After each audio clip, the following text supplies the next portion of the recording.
여러분 반갑습니다. 참 새벽에 나오는데 아주 쌀쌀하죠. 감기에 조심하시기 바랍니다. 오늘 여러분과 함께 나눌 말씀은 예레미야가 미스바로 가다라는 제목입니다. 예레미야 40장 6절의 말씀, 예레미야가 미스바로 가서 아히감의 아들 그다랴에게로 나아가서 그 땅에 남아있는 백성 가운데서 그와 함께 사니라. 아멘. 자, 이제 나라는 멸망했어요. 모두가 다 낙담하고 절망하고 참으로 이제 우리는 어떻게 살아야 되나? 그리고 웬만한 사람들은 다 바벨론으로 끌려갔고 가난하고 힘없고 외로운 사람만이 이제 유대 땅에 남아 있었습니다. 이런 상황 속에서 예레미야는 어떤 태도를 취할 것이냐, 어디로 갈 것이냐, 바벨론으로 가야 되는가 아니면 여기에 남아야 되는가, 또 이 백성들을 어떻게 해야 되는가에 대한 선택의 기로에 놓여 있었습니다.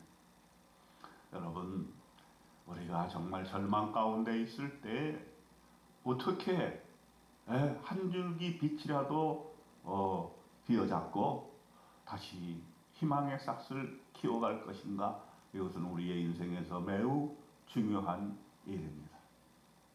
회복하는 것, 회복력, 어려운 일에서부터, 절망에서부터 일어나고자 하는 것, 이것이 바로 믿음의 힘인 것입니다. 이제 예레미야는 어떤 선택을 할까요? 자, 보세요. 1절부터 보세요. 사령관 느부사라단이 예루살렘과 유다의 포로를 바벨론으로 옮기는 중에 예레미야도 잡혀 사슬로 결박되어 가다가 라마에서 풀려난 후에 말씀이 여호와께로부터 예레미야에게 임하니라. 자, 이제 예루살렘은 멸망을 당해서 모두가 다 끌려가고 있는 상황 속에서 예레미야도 손에 쇠사슬이 묶여가지고 바벨론으로 압송이 되어 가는 그 순간에 라마에서 풀려나게 됩니다. 왜냐하면 바벨론 왕이 예레미야의 그러한 메시지를 들었던 것이죠. 예레미야는 바벨론에게 항복해야 살아남을 수 있다. 더 이상 희생하지 말자. 이렇게 해서 구덩이에 갇히고 죽임을 당할 수밖에 없는 그런 처지에 있었다는 것을 알았기 때문에 바벨론 왕은 예레미야를 어떻게든지 살리고 극진히 대접하기를 원해서 사령관 느부사라단에게 명령을 내린 거예요. 예레미야를 잘 대접해라. 그가 원하는 대로 해줘라. 이렇게 이야기를 한 것입니다. 그래서 라마에서 예레미야가 풀려나게 된 것입니다. 자, 이러한 어려운 상황 속에서도 하나님께서 말씀하신다는 거예요.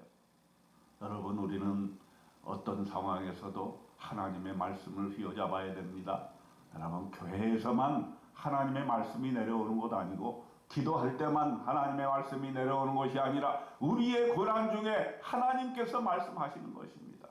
우리의 삶의 현장에서 하나님께서 말씀하시는데 그것을 우리는 잘 들어야 하는 것입니다. 2절 보세요. 사령관이 예레미야를 불러다가 이르되 네 하나님 여호와께서 이곳에 재난을 선포하시더니 여호와께서 그가 말씀하신 대로 행하셨으니 이는 너희가 여호와께 범죄하고 그의 목소리에 순종하지 아니하였으므로 이제 이루어졌도다. 이 일이 너희에게 임한 것이니라. 참으로 놀라운 말을 바벨론 사령관이 하고 있습니다. 그는 하나님을 믿는 사람도 아니요, 성경 말씀을 읽은 것도 아니요, 선지자에게 말씀을 들은 것도 아닌데 그는 하나님이 지금 역사의 와중에서 이스라엘 백성에게 심판을 내리신 것이라는 사실을 분명하게 알고 있습니다. 3절에 분명히 얘기했습니다. 여호와께서 그가 말씀하신 대로 행하셨다. 그 까닭은, 예루살렘이 점령되고 멸망당한 까닭은 유대 백성이 여호와께 범죄하고 하나님의 목소리에 순종하지 아니하였으므로 그 예루살렘 멸망이 바로 이제 이루어졌다. 심판이 너에게 임하신 것이다. 역사에 대한 하나님 신학적인 해석인 것입니다. 이것을 이방인이 했다는 거 참으로 놀랍지 않습니까? 여러분 한번 생각해 보세요. 교회 안에 있는 사람들, 예수 믿는 사람들의 생각이 잘못되면 고착화될 수 있습니다. 교회 밖의 사람들이 교회에 대해서 얘기합니다. 오늘날 우리가 많이 경험하고 있지 않습니까? 많은 백성들이 교회에 대해서 불만을 토로합니다. 교회가 왜 자기 배만 부르는, 교회가 왜 올바른 길을 가지 않느냐라고 얘기합니다. 그것이 단지 교회에 대한 시기심 때문에, 교회에 대한 적대적인 감정 때문에만 그렇다고 보십니까? 아닙니다. 그들이 올바른 판단을 하고 있을 수도 있습니다.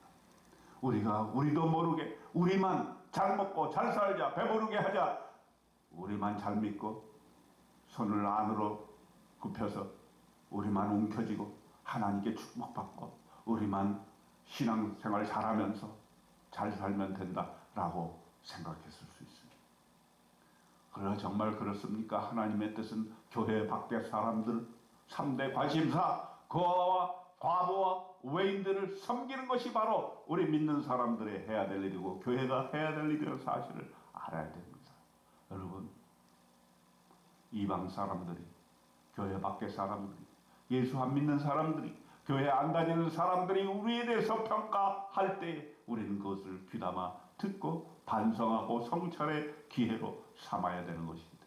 오늘 예레미야 시대에 이 사령관 느부사라단이 유대인을 위해서 일갈했던 것입니다. 너희가 하나님의 목소리에 순종하기 아니하였기 때문에 너희 예루살렘은 멸망한 것이다. 4절에 보세요. 보라, 내가 오늘 네 손에 사슬을 풀어 너를 풀어주노니 만일 네가 나와 함께 바벨론에 가는 것을 좋게 여기거든 가자. 내가 너를 선대하리라. 만일 나와 함께 바벨론으로 가는 것이 좋지 않게 여겨지거든 그만두라. 보라, 온 땅이 네 앞에 있는 네가 좋게 여기는 대로 옳게 여기는 곳으로 갈지니라. 선택권을 줍니다. 대단한 거죠. 정복당한 민족의 예레미야에게 정복한 왕의 사자 느부사라단이 너에게 선택권을 주겠다. 너를 풀어주겠다. 어디든 가라. 바벨론으로 나와 함께 가면 내가 너를 선대할 것이다. 그리고 바벨론에 가는 것을 좋게 여기지 아니하면 그만두라. 온 땅이 네 앞에 있으니 네가 좋게 여기는 대로 마음껏 가라.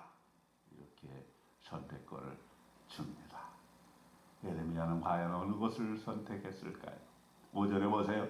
예레미야가 아직 돌이키기 전에 그가 다시 이르되 너는 바벨론의 왕이 유다 백성들을 맞도록 세운 사반의 손자 아히감의 아들 그다야에게로 돌아가서 그와 함께 백성 가운데 살거나 네가 옳게 여기는 곳으로 가거나 할지니라 하고 그 사령관이 그에게 양식과 선물을 주어 보내며 그에게 양식과 선물을 그렇게 해서 예레미야에게 주면서 마음대로 가라. 이 선물을 받은 예레미야가 마음이 기뻤겠습니까? 저는 그렇게 생각하지 않아요. 너무 부담스러웠을 것 같아요. 내가 바벨론으로 가도 욕먹게 되겠습니다. 왜? 예루살렘이 멸망한다 항복해라 했던 예레미야가 바벨론에 가서 호의호식하고 선물 받고 이렇게 선대함을 받는다면 그는 매국노로 지키게 될 것입니다. 예레미야는 선택합니다. 이 가난한 백성들과 함께 유대 지역에 이스라엘 땅에 남아 있어야 되겠다라는 결심을 굳히게 됩니다. 6절에 보세요.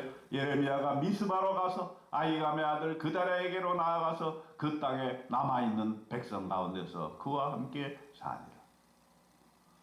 미스바로 왔습니다. 미스바로 간 이유가 무엇일까요? 그 이유는 자세히 나와 있지 않지만 저는 그렇게 생각합니다. 미스바란 땅이 어떤 땅입니까? 부흥운동을 일으켰던 그런 땅입니다. 미스바에서 이스라엘 백성들이 부흥운동을 한 경험이 있습니다. 여러분, 그래서 예레미야는 미스바 땅에서 백성들과 함께 다시금 신앙 부흥을 일으켜서 나라가 멸망한 상태에서 다시금 일어날 수 있는 믿음의 씨앗을 일으키고자 하는 마음이 그 안에 있지 않았을까 이렇게 생각을 합니다. 살아남아야 된다는 것이죠. 결코 절망해서는 안 된다는 거예요. 한 줄기의 빛을 부여잡고 이 실마리를 부여잡고 희망이 없는 캄캄한 절망의 구렁텅이에서 이 민족을 살리는 길을 모색해 봐야 되겠다. 미스바에 가서 그다랴와 함께 총독으로 임명된 그다랴와 함께 힘을 합쳐서 그다랴는 남아있는 백성을 통치하고 예레미야는 남아있는 백성들의 영적인 문제를 책임지고 그렇게 한번 민족을 살려보겠다고 생각을 한 것입니다. 7절에 보세요.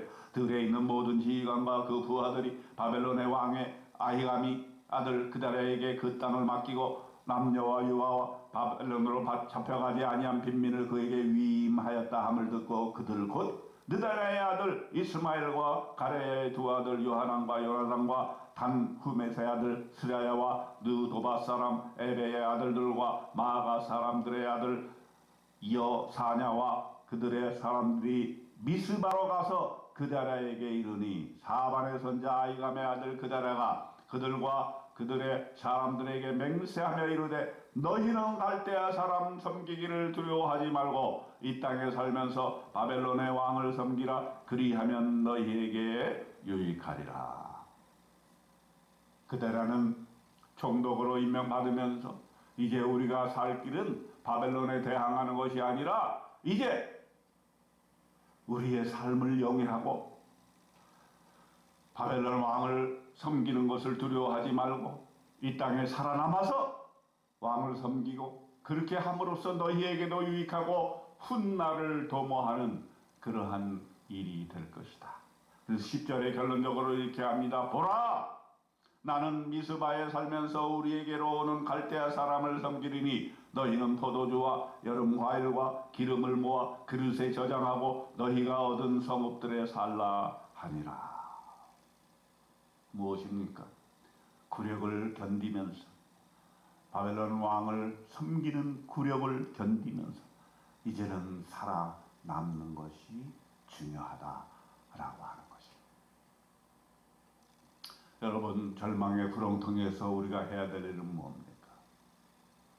자살하는 것입니까? 아닙니다. 극단적인 선택, 절망의 선택을 하지 마시기 바랍니다. 우리가 어떠한 어려움에 처해 있든지 하나님의 은혜 가운데 살아남는 것이 중요합니다. 마지막까지 생명의 끈을 놓지 아니하고 희망을 부여잡고 믿음의 씨앗을 그 절망의 땅에 뿌리는 것이 중요합니다. 여러분, 어떠한 절망 가운데 지금 있으십니까? 죽고 싶은 심정이 있으십니까? 안 됩니다. 살아남아야 됩니다. 하나님께서 여러분에게 빛을 주실 때까지 새로운 희망의 삶의 현장을 보여주실 때까지 살아남아야 됩니다. 끝까지 생명줄 붙잡고 하나님만 바라보며 살아나가시는 저와 여러분 되시기를 주님의 이름으로 축원드립니다. 아멘.